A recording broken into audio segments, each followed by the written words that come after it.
de Jetro, su suegro, que era sacerdote de Madián, llevó las ovejas hasta el otro extremo del desierto y llegó a Horeb, la montaña de Dios. Estando allí, el ángel del Señor se le apareció entre las llamas de una zarza ardiente. Moisés notó que la zarza estaba envuelta en llamas, pero que no se consumía. Así que pensó, qué increíble, voy a ver por qué no se consume la zarza. Cuando el Señor vio que Moisés se acercaba a mirar, lo llamó desde la zarza: Moisés, Moisés. Aquí me tienes, respondió. No te acerques más, le dijo Dios. Quítate las sandalias porque estás pisando tierra santa. Yo soy el Dios de tu padre, soy el Dios de Abraham, de Isaac y de Jacob.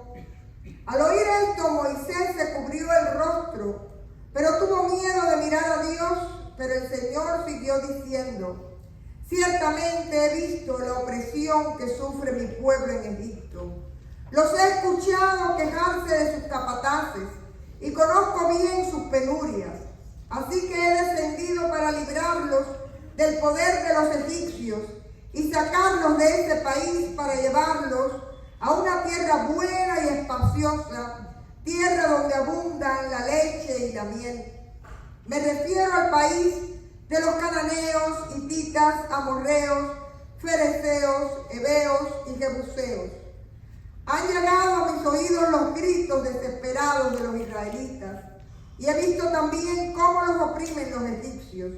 Así que disponte a partir, porque voy a enviarte al faraón para que saques de Egipto a los israelitas, que son mi pueblo.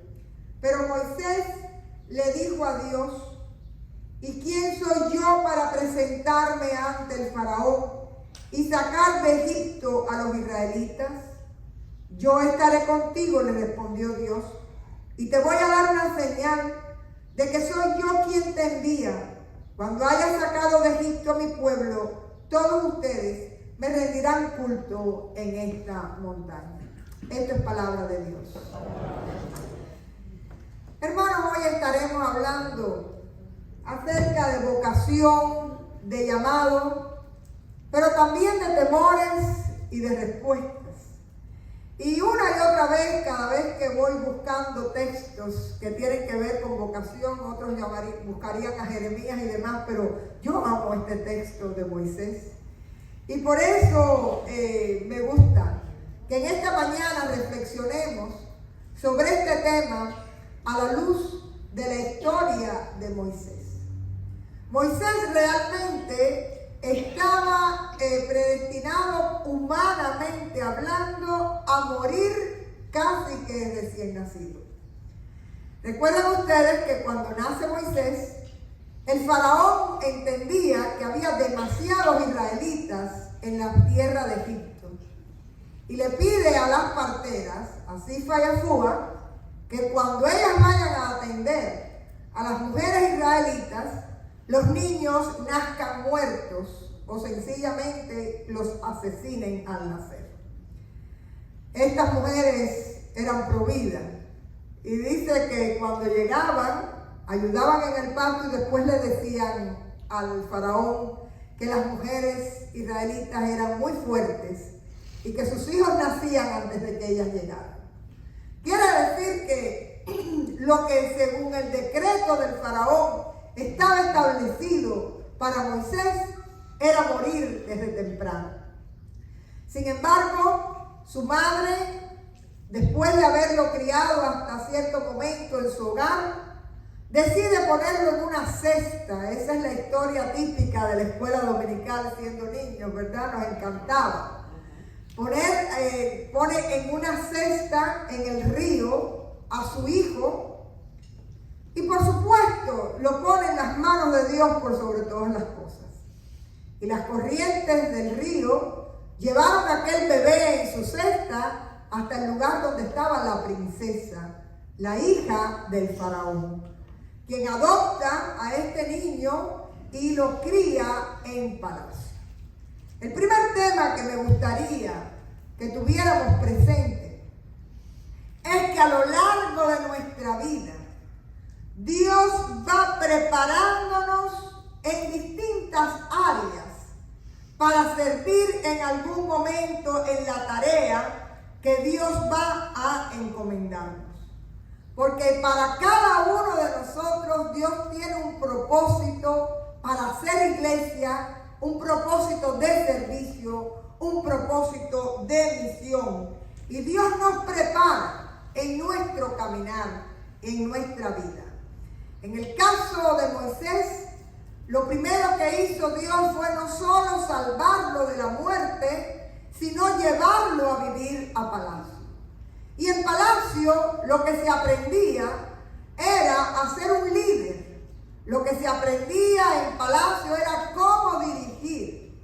Y de alguna manera en ese ambiente fue formado Moisés, quien después iba a ser llamado a ser el líder del pueblo de Israel.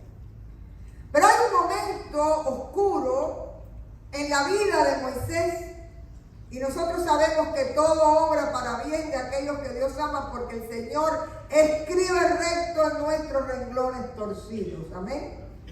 Y hay un momento en que Moisés, después de estar 40 años viviendo en palacio, ve la opresión de un soldado egipcio contra un coterráneo, es decir, contra un israelita. Y de alguna manera es tomado por la ira y asesina a ese hombre y se tiene que ir huyendo. Y se va huyendo al desierto, donde allí encuentra esposa y su suegro Jetro tiene rebaños, y ha pasado del palacio a ser sencillamente alguien que cuidaba los rebaños que ni siquiera eran de él, que eran de su suegro Jetro, en el desierto, y va conociendo aquel espacio que en el futuro, sin él saberlo, iba a ser el lugar por el cual iba a tener que llevar al pueblo de Israel camino a la tierra prometida. Hermanos, no siempre la preparación que nos trae la vida es en el palacio, en las cosas apacibles de nuestra vida. A veces usted tiene que vivir el desierto para también prepararse para el llamado que Dios tiene y que Dios le va a hacer. Y fíjense ustedes si fue así de importante que cuando ya Moisés ha cubierto estas dos grandes asignaturas, viene y Dios se le aparece en la zarza ardiendo, y nuevamente él recibe lo que es la confirmación del llamado que Dios ha tenido para él a través de su vida. Porque Dios no le estaba llamando para ser una de las primeras figuras en Egipto, ni tampoco le estaba llamando para ser uno de los pastores que estaban cuidando rebaños. Dios le estaba preparando en esas dos áreas para ser aquel que guiara al pueblo de Israel para salir de Egipto como liberador. Y miren, en este caso es interesante porque Dios, que es un Dios de encuentros, que es el Dios que nos busca, dice que llama ahí a Moisés y lo llama por su nombre. Moisés, Moisés. Es algo que se repite en otras historias bíblicas, ¿verdad? Samuel está dormido y oye la voz de Dios. Samuel, Samuel. Marta, Marta, afanada y turbada estás. Saulo, Saulo, ¿por qué me persigues? Yo no sé si cuando a usted lo van a mandar a hacer alguna tarea y se demora un poco, le repiten el nombre. Pero el nombre repetido quiere decir, yo a mis hijos se los digo completo. Les saco el segundo nombre que nunca digo, ¿no? Y allá también me están haciendo. Pero cuando sale el segundo nombre, ya usted sabe que la conversación toma otro tono. Y en este caso con Dios, la conversación estaba tomando otro tono.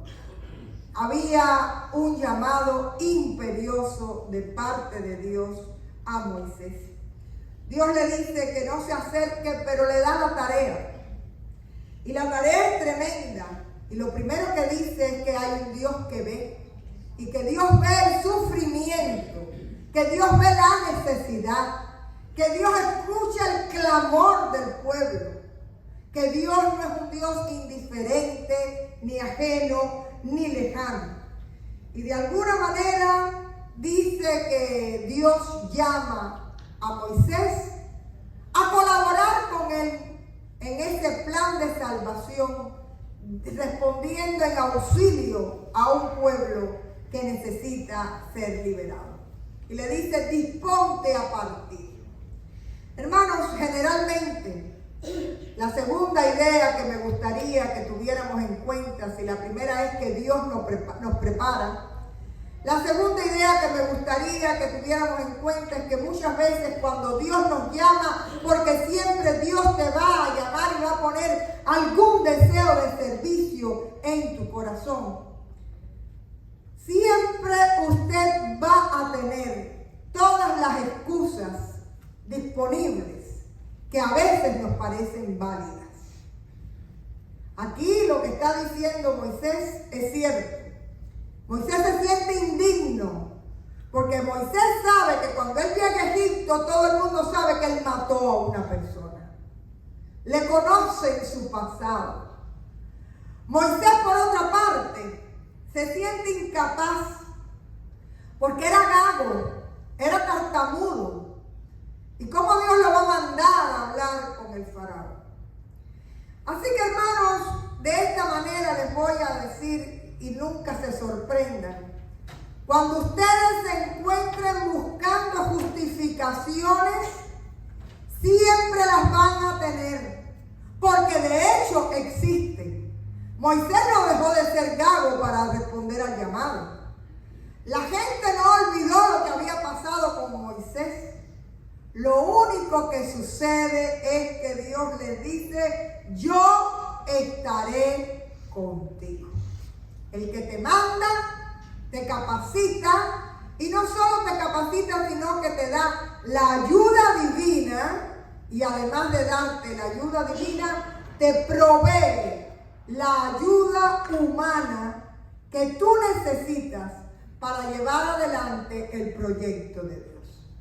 En este caso, Dios le dijo, además de estar yo contigo y darte señales de poder, contigo va a ir Aarón, para que hable, para que él sea el que interceda, porque él sí puede hablar, pero tú eres el ungido y el llamado por Dios para ser el líder, para hacer la tarea.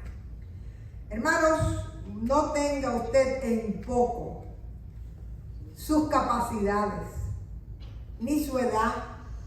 No tenga usted en poco lo que Dios le ha puesto a través de los años, porque aunque usted parezca que no, ha estado recibiendo y Dios le ha estado ministrando y le ha estado preparando. Para tareas que siempre yo digo, no hay que ser llamado, por ejemplo, para el servicio. Hay una persona que está enfermita y que hace tiempo que no está viniendo a la iglesia, que es José, el esposo de Petra.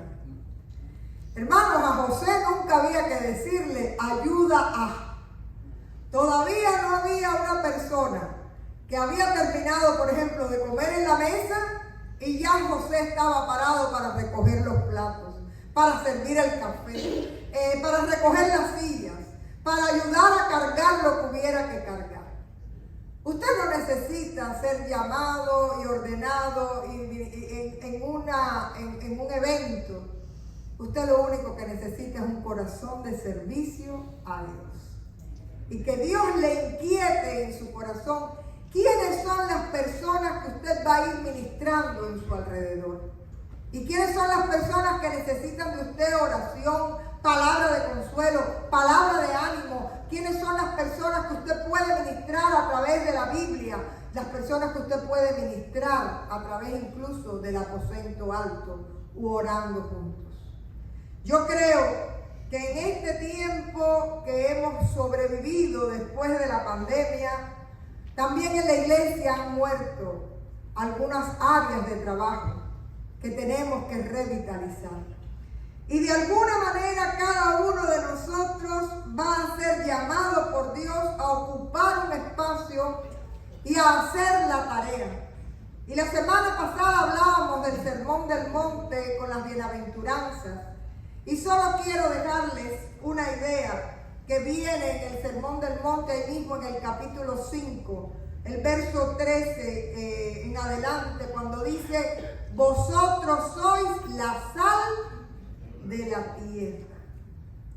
Y si usted se pregunta, ¿cómo yo soy sal de la tierra? Porque dice que si la sal se desvanece, es echada, es botada, no sirve.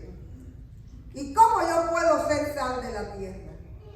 Hermanos, ese es el llamado que Dios tiene para nosotros. Y les voy a decir algo que por primera vez descubrí de la sal. Todos sabemos los atributos de la sal. Que si usted tiene presión y le mandan a comer sin sal, se quiere morir, ¿verdad? Porque aquello no hay quien se lo coma. Es tan importante la sal en la comida, pero ustedes saben que el salario viene de sal, de la palabra sal, porque era la forma de pago que había en una época, ¿verdad? En la época romana. Y también de alguna manera tiene otros usos para preservar, para limpiar, tiene diferentes usos. Pero lo más importante que yo quiero hoy compartir con ustedes en relación con la sal es que la sal nunca es para ella misma. Lo repito, la sal tiene valor cuando se da en otros, cuando se usa en otras cosas, cuando se comparte, por ejemplo, con la comida, cuando se usa para preservar el bacalao, por ejemplo, ¿verdad? Pero jamás la sal va a ser usada para ella misma. Esta idea se las quiero dejar porque quiero subrayar que el llamado al liderazgo es a que nosotros tenemos que crecer espiritualmente. Y usted no puede pensar que siempre la iglesia va a ser para usted, para su servicio, para su necesidad, para mimarle a usted. Va a haber momentos en que usted va a ser mimado, acompañado, sostenido, en oración, en acompañamiento, cuando hay una necesidad, cuando hay una enfermedad. Pero hay momentos en los que ya usted, si va a aprender a ser sal, tiene que aprender a darse, tiene que aprender a mirar al otro, tiene que aprender a compartir, tiene que aprender a dar sabor a la vida de aquellos que le rodean. Y en buena medida, porque con exceso tampoco sirve. En este sentido, hermanos, en la mañana de hoy hay algunas ideas que quiero compartir. Primero, Dios nos prepara y todos estamos preparados para servir. Y en la medida en que usted va trabajando, eso es como la computadora. Hay gente que dice, no, yo no soy computadora. Si nunca te sientas, nunca vas a aprender. ¿Es verdad o no? Cuando usted le cae el teléfono último modelo nuevo ese, ¿qué le pasa a usted? Todo se le traba, no entiende nada, pero con los días usted se va familiarizando. Y así sucede. Tenemos que prepararnos y Dios nos ha estado preparando a través de nuestra vida. Si usted ha tenido el privilegio, por ejemplo, de alguna vez haber sido parte de un grupo de jóvenes, haber sido parte de una escuela dominical como alumno, usted tiene una idea de qué se trata el asunto. Nos preparamos mejor, pero podemos decir que sí. Y siempre nos vamos a sentir indignos, pequeños, no capacitados, pero siempre el Señor va a proveer lo que falta. Y por otra parte, cuando usted tiene ese sentimiento de que usted ha sido llamado, no es para tu autocomplacencia, es para darte, para servir, para entregarte como rostro de Cristo a aquellos que te rodean. Que el Señor nos bendiga y que este nuevo año de trabajo realmente sea un año donde podamos ser todos parte como cuerpo de Cristo en la obra que el Señor nos ha llamado a hacer. Vamos a orar.